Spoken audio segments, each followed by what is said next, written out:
The world is in flux, and China's role is increasingly important. But in our corona world order, getting reliable information from inside the country is difficult. What exactly is happening in China? And how should we deal with the country's growing influence? We put these questions to acclaimed artist and activist Weiwei, once a prisoner in China and now living in exile in England. You know, there's so many human rights lawyers disappearing every month, every year. Where are they? That's West really should ask. We're in Hong Kong, where thousands of young people have been fighting to keep their freedom of speech and democracy. And we're here to speak with former journalist and activist Gwyneth Kwai Lam Ho. What happened in Hong Kong is certainly a lesson for other places. Yes? And in Beijing, we meet Peter Ho, a professor of Chinese economics, to discuss the best ways of approaching China, a country we are now so dependent on. Door die handelsoorlog is de situatie in de wereld zo gepolariseerd geraakt.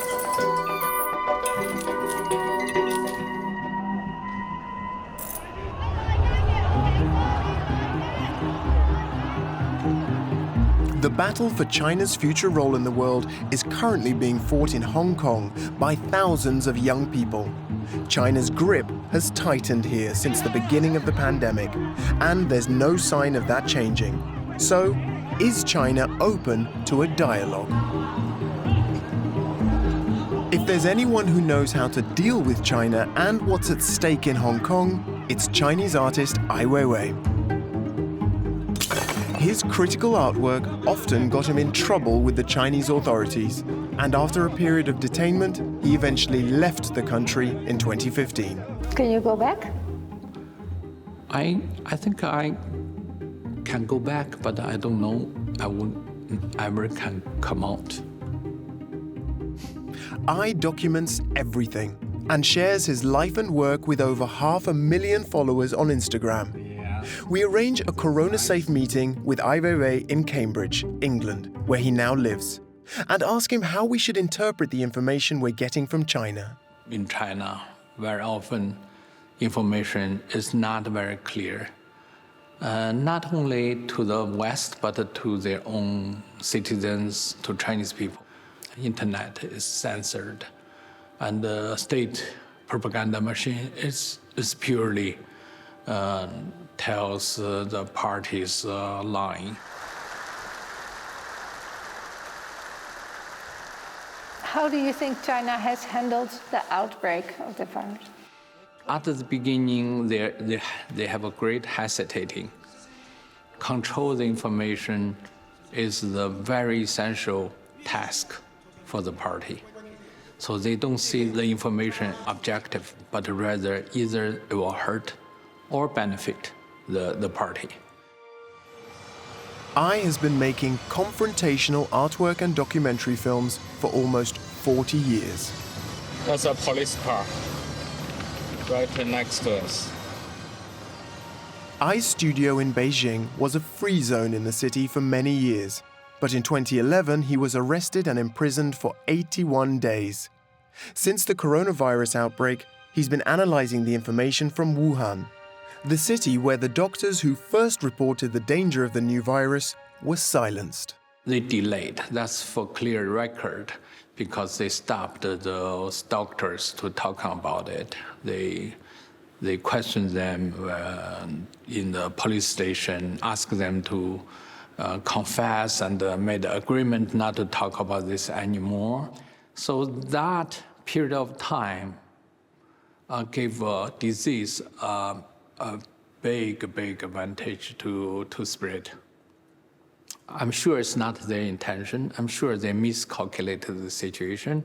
I'm sure I think they regret in a great deal what happened. It's hurting the whole world, also hurting them deeply. But, you know, Communist Party, they would never admit this kind of mistake, you know, never. They are incapable admit this kind of mistake.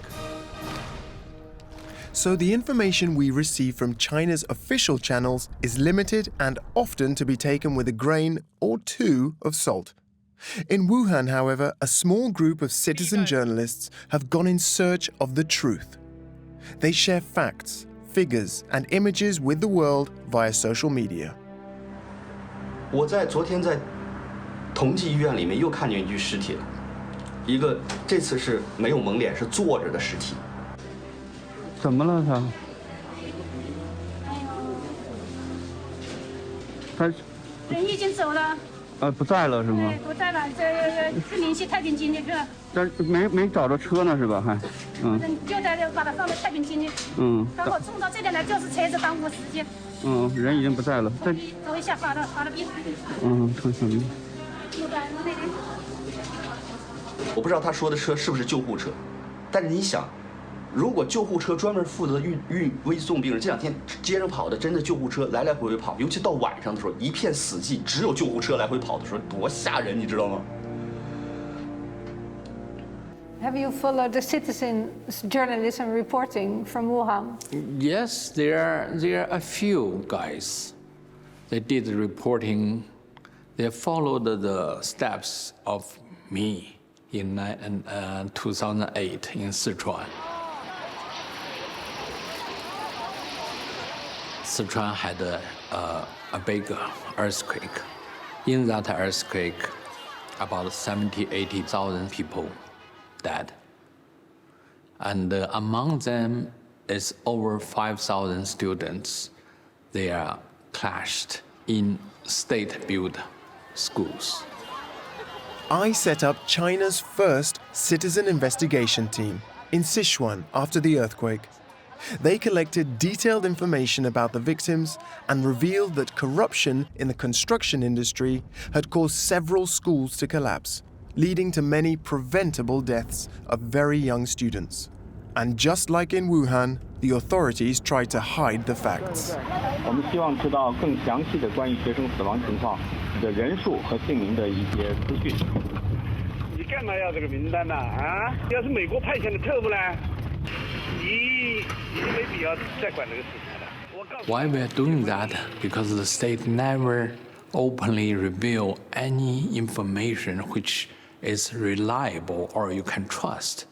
So only by find the names, you know exactly how many people died. 经过实地和电话核实，我们有96所学校遇难学生是7499名。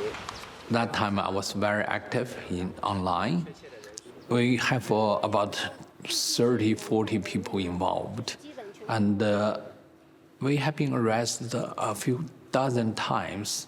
Police would erase what we found, the names, the photos we're taking, but still we are very persistent, and we located over 5,219 students, their name, their home address, which school they belong to. So when this Wuhan happened, the virus happened, many people online says, we really hope Weiwei is in Wuhan. I don't think I can go to Wuhan or not even China now. Following in Ai Weiwei's footsteps, a small group of citizen journalists became active in the early days of the pandemic in Wuhan. Since, once again, the government was releasing so little information, they took matters into their own hands and, at their own peril, went looking for the facts.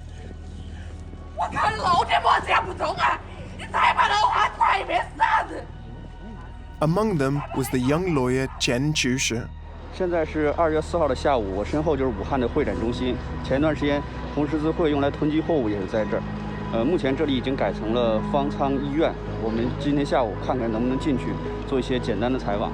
每一个这样的隔间里面，大概有20张床位，物资确实特别多。地铁还有各个施工单位现在都过来了。我们的工人在这里施工。这些被褥好像是军队用的被褥。这种床明显是革命用的行军床。从2楼往下看，就是这么一个情景了。整个场地2层楼加起来容纳个上千个床位，应该是可以实现的。刚才我把视频发给当地的一个医生，跟他咨询了一下。医生说，如果是疑似病例，有的是感染的，有的是没感染的，把他们关在这么一个并不是完全隔绝的空间当中，他们彼此交叉感染的可能性是有的。这个方舱医院的形态明显是很像那种战地医院，或者说是什么水灾啊、地震啊之类的临时避难所，但是这并不适合传染病人居住。传染病人本来就应该直接把他们放在一个隔离的这么一个空间病房里面去，专业的隔离病房，只不过确实没有这个条件。Now people start point fingers, but almost no government in the world completely have transparency. You know, if you see what happened to Assange, Snowden, Chelsea Manning, you can see US will do the same, you know, but different level.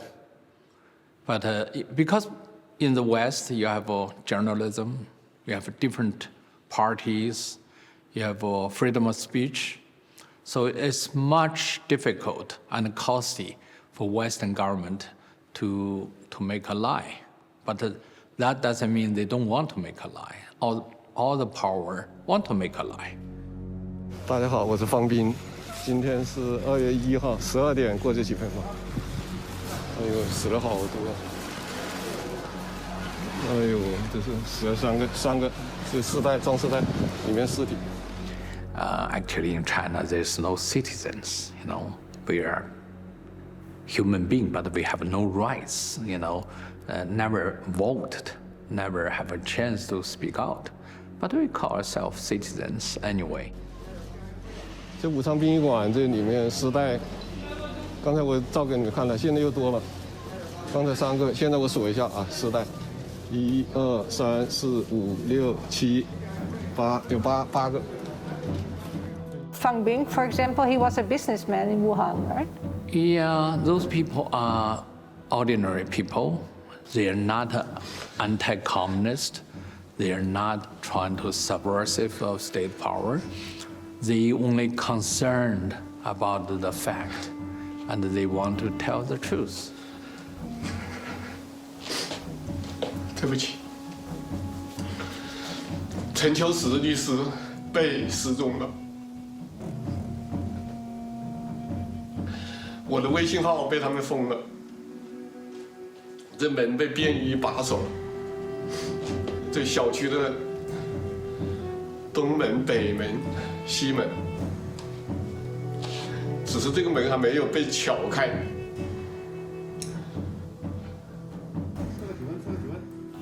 我能找那个叫什么？我今天拍的视频，你们妈这么快就找我来了？哎，测个体温，现在体温什么都，我体温没问题啊。那我们不放心啊。你们是哪里？你说清楚哪里的？你是哪里的？你开下门，你开下门。不，你要告诉我是哪里吗？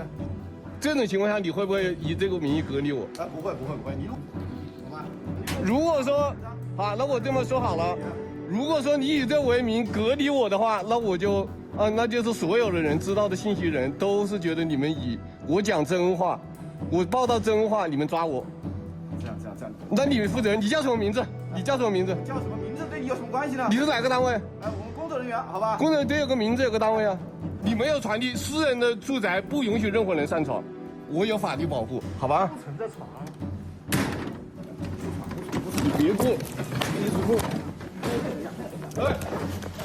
They're being put in jail and disappeared. Nobody knows where they are. I mean, it's very, very strange when the West demands the information and China would say, we are very transparent. You know all the information.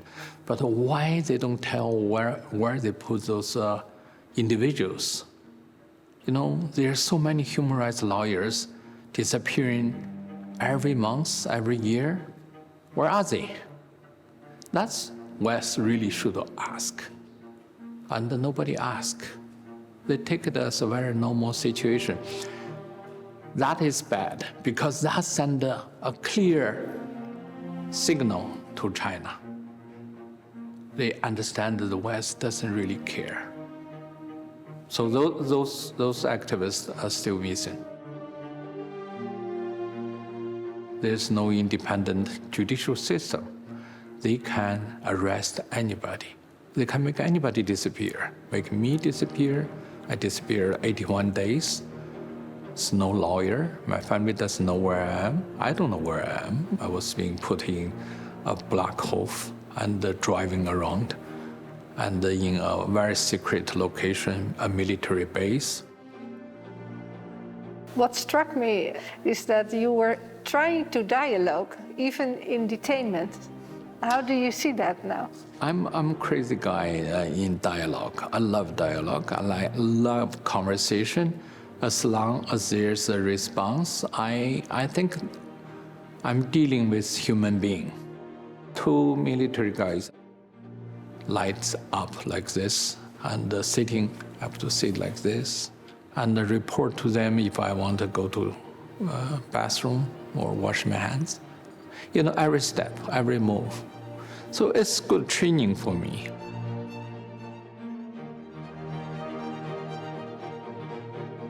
They said, Weiwei, sorry to tell you, when you go out, your son will never recognize you. That is very hard to hear, you know, because he was just born. It makes me feel very sorry. I know they don't believe what they're saying. They're doing the job. You know, I feel pity about them, you know, why they have to do that.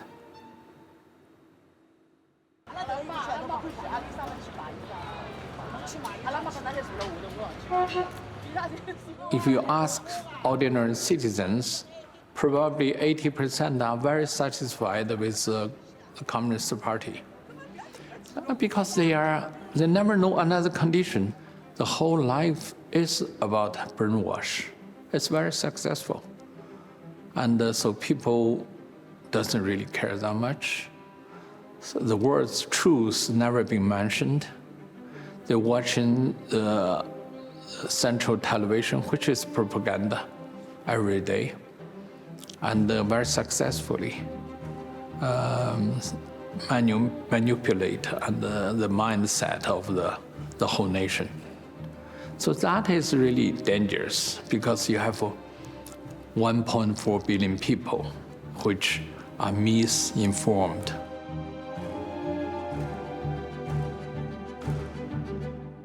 But what percentage of them follows the citizen journalist or is interested? 0%. 0%? Yeah, or below zero.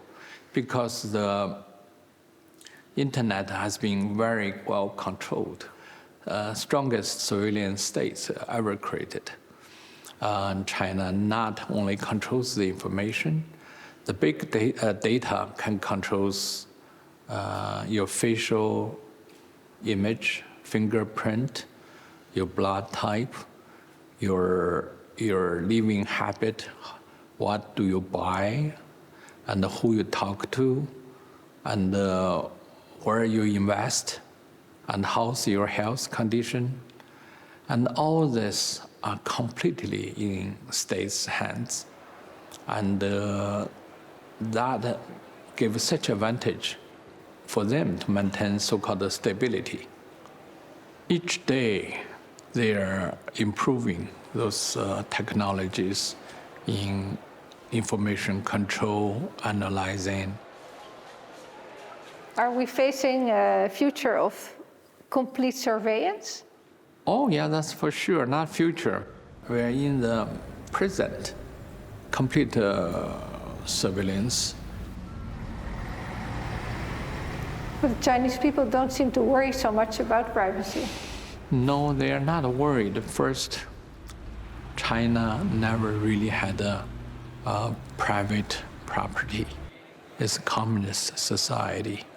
And so once you have no private property, you don't have privacy. You know, you used to believe everything belonged to the nation, even your body, your mind. And China have 80 million communist members, 80 million, this biggest dark society in the world.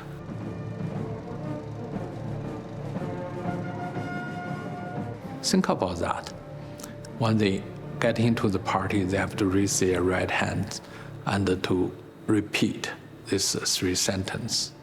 To be loyal to the party, willing to sacrifice everything, include life, and to protect the secret from the party. What kind of party needs a secret? But that's China. Can anyone become a member? Yes, if you accept these rules and the exam, you never, you're trustful, you're reliable, you can keep a secret, you will never reveal those truths, then you can become one. Once you become a party member, you're privileged because you're being trusted, you're part of this mafia family.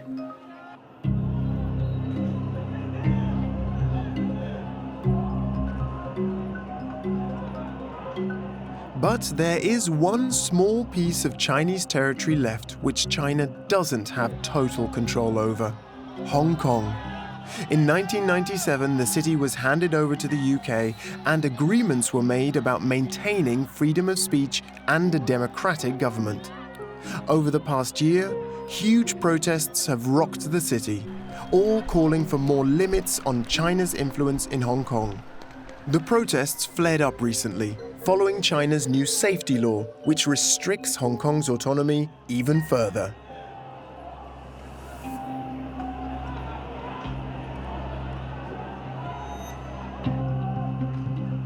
It's almost impossible to incorporate a city with this very strong tradition of freedom, of democracy, into this authoritarian system that they have. Gwyneth Kwai-Lam Ho, a former journalist and investigator, has been actively taking part in the protests and is very worried about China's growing influence on the city.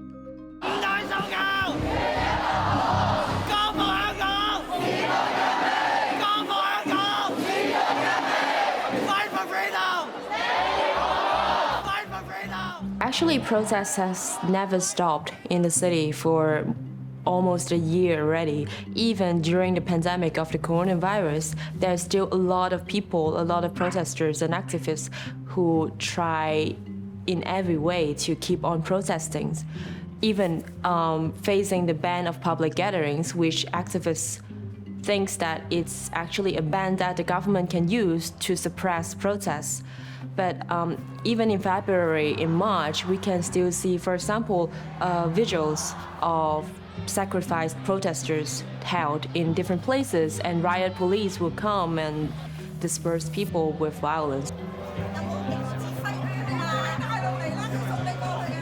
As the coronavirus is getting more and more under control, we expect to see much more protest movement going on in the following months, especially when the government is now pushing through some other laws that restrict our freedom of expression. I think that would be another trigger for a much larger movement to come.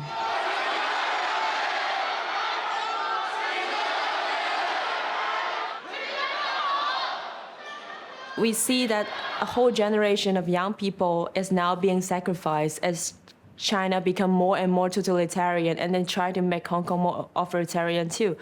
They can now pass whatever laws that they want to pass because they were the majority. And the first law they attempt to put on agenda in the legislature is a law about national anthem of China. So it was originally a law on the mainland. But in 2015, when the soccer team of Hong Kong was in a match with the soccer team of China, there were some Hong Kong fans who booed at the national anthem of China. And then the Chinese government, they insist to introduce this law that prohibit people from booing the national anthem to Hong Kong. So any actions that can be deemed as insulting the national anthem can face a jail term of 3 years. So the society is worried that once this law on national anthem is passed, it will become a new tool of suppression of our freedom of expression and freedom of protest.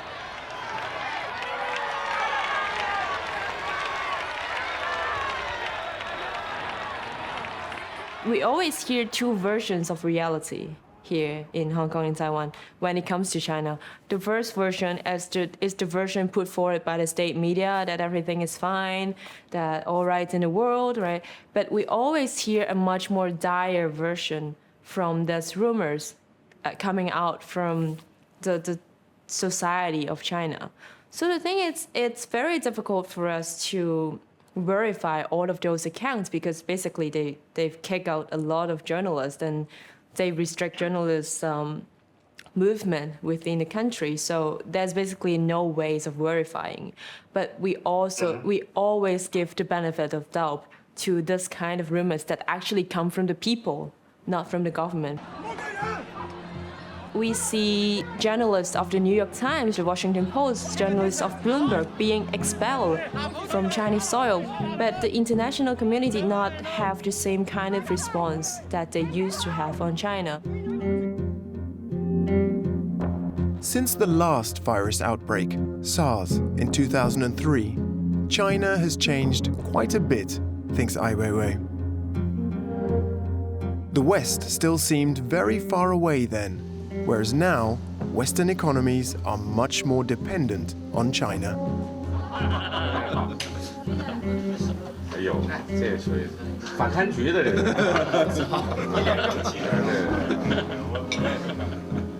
一脸正气。非典肯定不能操，说一句。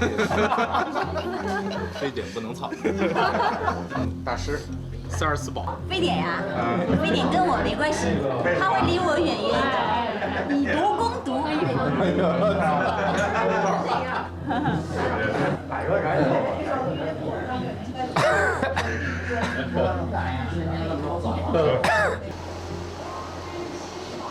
Last night I watched your 2003 film again, shot during the SARS epidemic with your friends in Beijing.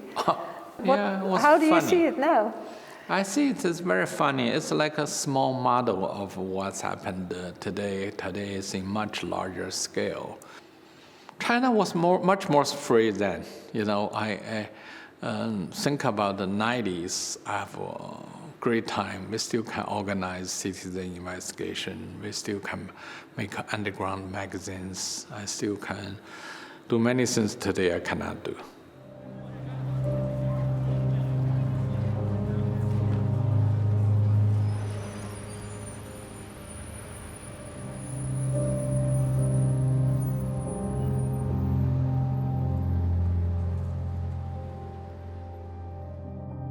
We all know China become so important in past 20, 30 years. Their speed of development catching up almost become number 2 or number 1 nation, you can even imagine. And you can see every developed nation such as Europe or US, are deeply involved and depend on the economy of China. I think the West, for their own advantage, you know, for their own profit, they let it happen, you know, not to questioning the legitimacy and the so-called common values being practiced in that society. So human rights condition and many, many other conditions has been neglected by the West. They think that's fine as long as we have the deal. You know, there's a lot of profit, a huge profit when the West dealing with China, because you never met such a big labor market and also deeply want to work. You know, everybody wants to work in China, and they work very efficiently. They are good workers. They are, you know, they don't have protections. You know, there's no union in China, no no workers' rights, no health insurance. It's not there, no environmental control. So all the things the West cannot develop or doesn't want to develop because there's such little profit, they would like China to do it, and China did it very well. Now China become very big, they want to get into high techs. So they don't have to produce jeans or socks or sunglasses or something. And they have a strong strategy. State capitalism are much powerful than the market type of capitalism. So they can design 5G, they can design something which still have no market yet. So now I think the West facing huge problems. China is in the club, but at the same time, China does play the same value or same rules. They don't have a clear ideology and principles, no ideology at all. They just said, let's be rich. That's not an ideology. So what to do? I think this continuously will be a problem between the West and China. I think it's not fair competition. So if you are not clearly evaluate the competition, the West will be the loser. The economic expansion of China has a political agenda in which Western ideas about civil liberties and human rights are not priorities. But Peter Ho, professor at London School of Economics and Tsinghua University, doesn't believe the rise of China automatically means it will dominate the global stage. He says China is looking for partners and new forms of international cooperation. China heeft eigenlijk al een langere tijd dat ze eigenlijk aan het proberen is om zich een rol aan te meten als verantwoordelijke mondiale speler op het wereldtoneel. En ik denk dat een heel pregnant voorbeeld daarvan is eigenlijk de Asian Infrastructure and Investment Bank. The Chinese president launched a new international bank on Saturday in Beijing that's being seen as a rival to the US-led World Bank. US opposition has failed to deter its allies from signing up to the Asian Infrastructure Investment Bank, including Australia, Britain, Germany and South Korea. Toen deze werd opgezet, was er eigenlijk heel veel kritiek en argwaan vanuit het Westen dat dit een soort van geopolitiek speeltje van China was. En in zekere zin was dat ook zo. Over the last 3 decades, we managed to lift 600 million people out of poverty. We do not intend to have China's development experience fully replicated in other developing countries, but we believe this is inspiration. That's why we want to have this bank. De AIIB werd eigenlijk ook opgezet met het idee van, als wij binnen de Wereldbank en binnen het IMF dan te weinig stemrecht hebben, dan doen we het zelf. En dan zetten we een eigen bank op. En dat betekende eigenlijk dus dat China ook binnen die banken eigenlijk alles voor het zeggen had. Maar wat er toen gebeurde, is dat een van de eerste westerse landen die zich daarbij aansloten, dat het Verenigd Koninkrijk was. En dat was eigenlijk een complete, maar dan ook echt een complete verrassing voor China. En doordat het Verenigd Koninkrijk daarbij aansloot, zag je dat China zich eigenlijk achter de oren ging krabben en zei van, wat doen wij nu dan eigenlijk binnen die AIIB? En ontstond eigenlijk een dialoog tussen het Westen en China ook, waarbij je zag dat de bestuursstructuur van die AIIB langzamerhand aan het veranderen was. We want to have this bank to be managed by the highest possible international standard. But let me qualify this statement. When we say international best practice, I'm sorry, Martin, this is not the Western standard. The international best practice is not the Western standard. It's a standard Western countries, Asian countries, Latinos, we all work together to create. Wat het nu is eigenlijk een soort van kopie van de governance structuur, de beheersstructuur van de Wereldbank en het IMF. Dus in wezen is het een structuur die op een multilaterale basis is geënt. Waarin China helemaal niet meer zomaar met de vuist op tafel kan slaan en zeggen van oké, en nu doen we het zoals wij het willen. En dat is eigenlijk een heel interessant gegeven, omdat je daarin eigenlijk dus ziet dat niet alleen China alleen kan bepalen hoe die wereld eruit gaat zien, hè? Maar ook de wereld bepaalt met China samen in een soort van proces heen en weer, waarbij China dus langzamerhand ook aan het veranderen is en de instituties die China opzet, Belt and Road bijvoorbeeld ook, dat daar dus een dialoog over ontstaat en soms conflicten over ontstaan, maar dat daardoor dus wel die instituties en ook China daarin verandert. En dat is denk ik een soort van ontwikkeling die wij eigenlijk niet zo snel in het vizier hebben, omdat die eigenlijk ook tijd kost om te zien.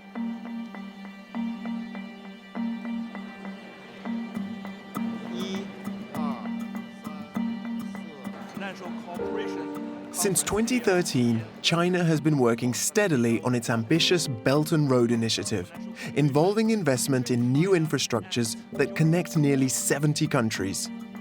For example, the strategically located Greek port of Piraeus was partially acquired by China, improving the port's efficiency and profitability.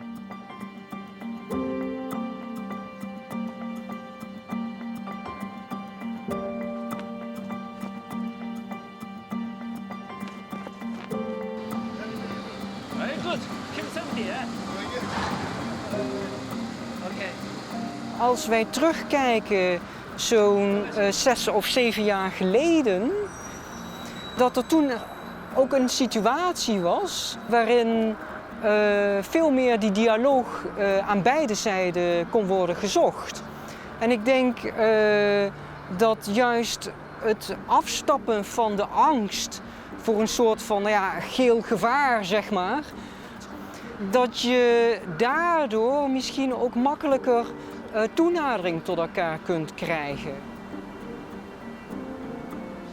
Als je gaat kijken in China en je spreekt eigenlijk met de intelligentsia of je spreekt eigenlijk met politieke leiders of leiders die in overheidsorganen zitten, is als je bijvoorbeeld kijkt naar een institutie als het Hoge Rechtshof in China, dat je te maken hebt met een aantal rechters daar die vaak niet alleen heel hoog opgeleid zijn, maar vaak ook opgeleid zijn in het Westen. Dat zijn vaak mensen die afgestudeerden zijn, soms een promotie hebben behaald aan Harvard of Cambridge. Wat je daarvan eigenlijk ziet is dat die mensen heel veel hebben gezien en heel veel expertise hebben opgebouwd, zowel in het Westen, van het Westen, en die vervolgens ook meenemen in het besturen in China. China is eigenlijk een mammoetanker. En dat betekent dat je als bestuurder van een land wat zo groot is, culturele, etnische verschillen, om zo'n land op een goede manier bij elkaar te houden, dat vergt een heel andere manier van besturen.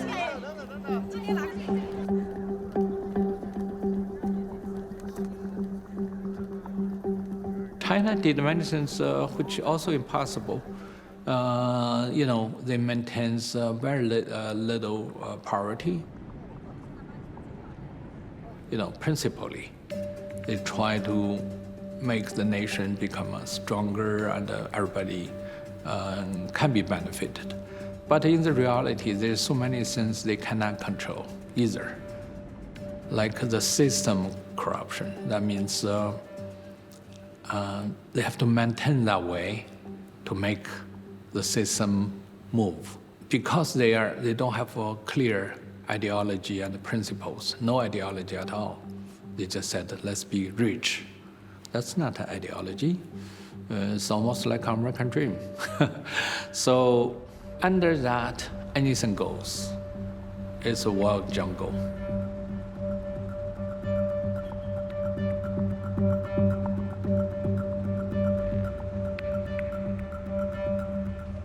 In this globalized age, all the countries are closely bound with each other, like economically, culturally, politically.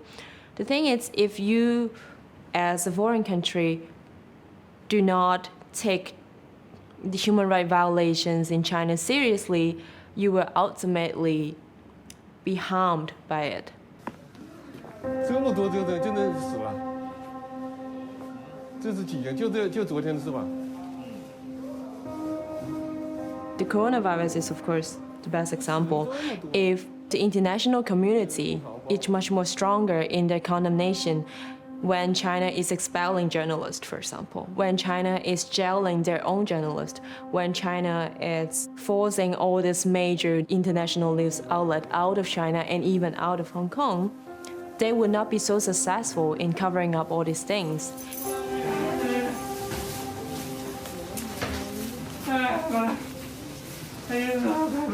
这你家什么人呢？父亲。哎呦，我的父亲。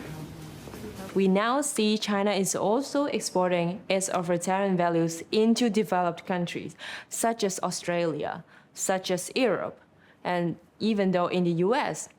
Australia is a very notable example. We see publishers in Australia not publishing books that is critical of China.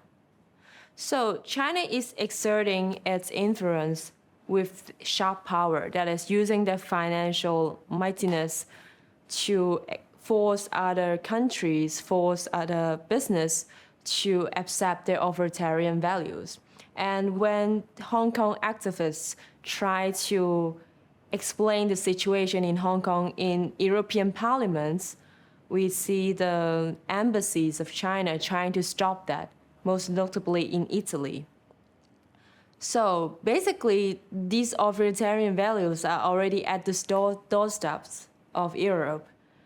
And because of financial relations, because of trade relations, European governments may think it's not wise to sort of counter this kind of Chinese influence building, but it will ultimately erode your democratic system if you leave it alone.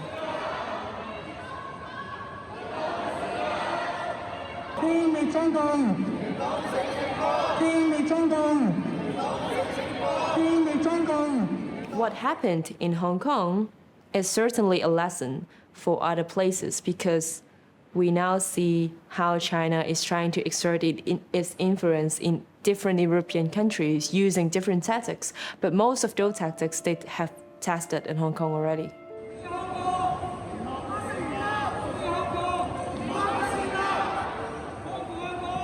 It's not about being confrontational to China at every turn. But it's very obvious when some of the policies that China is putting forward, some of the narrative that China is trying to put forward, it cannot comply with universal values that we all cherish and we all share. Hong Kong police, you are now violating the 599G's powers. You are abusing the powers. Please live according to Hong Kong people's will. It would be best if the international community would step up whenever you see something that you cannot tolerate. Instead of being quiet on it, I mean, you have to speak up. 我是害怕，我前面是病毒，我后边是中国的法律和行政力量，但是我会振作起来。只要我活在这个城市，我会继续做我的报道。我只说我看见的，我听见的。我特别喜欢说一些撂的狠话，对吧？我今天把狠话撂这儿。妈逼，我连死都不怕，我怕你共产党吗？各位网友，我现在在路上，突然被一个不知道是什么样的，应该是国安的人，国家安全局的人开着不是警车的车在追我，然后我现在没法直播，我只能拍一个这样的视频。我现在上传上去，我现在在武汉，我现在开得很快，现在他们在追我，他们一定是想隔离我，向各位求助。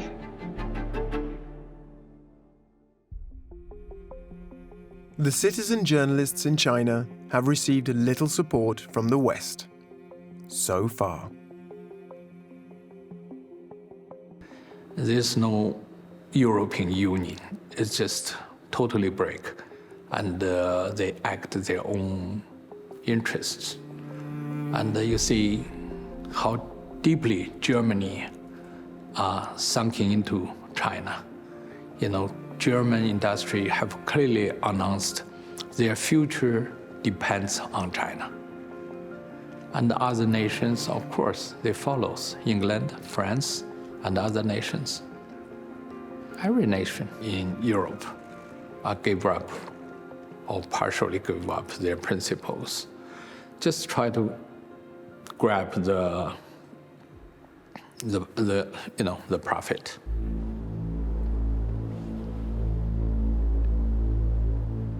Technology, information, and our understanding really prepared us for better society.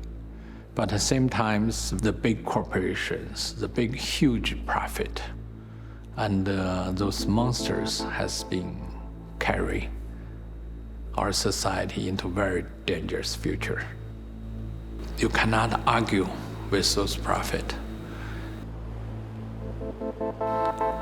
And if that continues, human society is suicidal.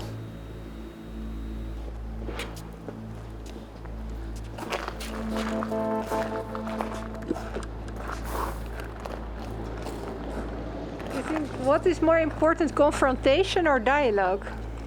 I think confrontation also is kind of dialogue.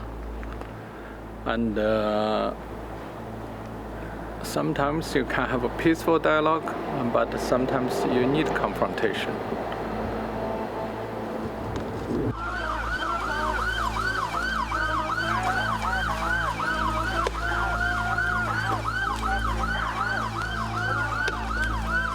I'm making a film about Hong Kong, about the uprising that has been over almost a year now.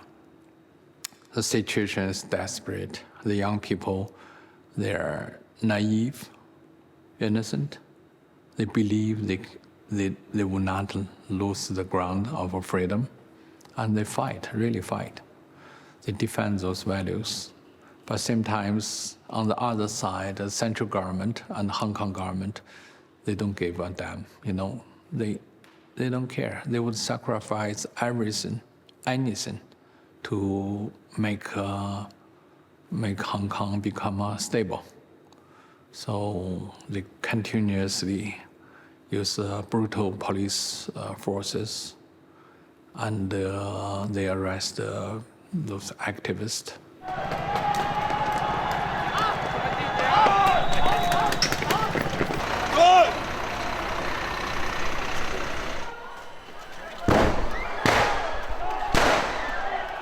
For us, it's either to fight, to stand up and fight, let's say, or to accept this total loss of civil liberties and of the rule of law and of all the universal values that we once enjoyed in the city. So it's not a question of whether we will win or not. It's a question of if we do not fight, then we will lose everything. Yeah.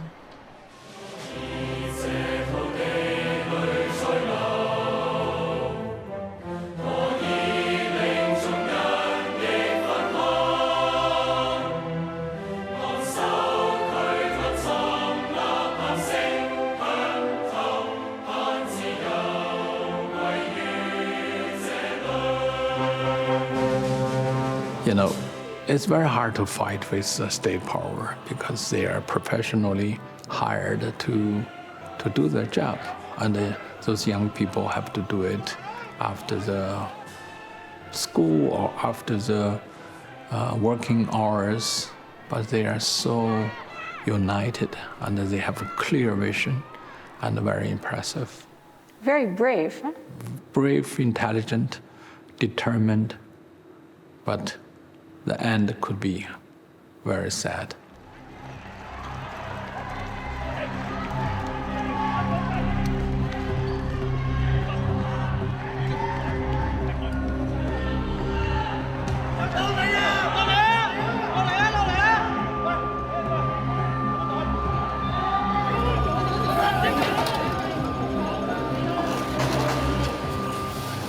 But they seem somehow to believe that it can make a difference.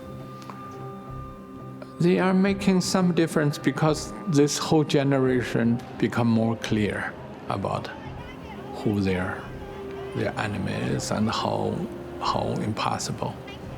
And I think those are deeply rooted and they're learning so much. And the battle is not over. I think if we all talk about it, already help a lot. That's a sense of our freedom of speech. We have to have the voice. You know, it can be a small voice, but has to be there. 病毒的残酷远远比不上暴政的残酷。病毒的根源是暴政，大家一定要认识清楚。只有彻底铲除暴政，才能彻底铲除病毒。大家要清楚这一点，大家要传播。谢谢大家，谢谢大家，真的感谢大家，谢谢。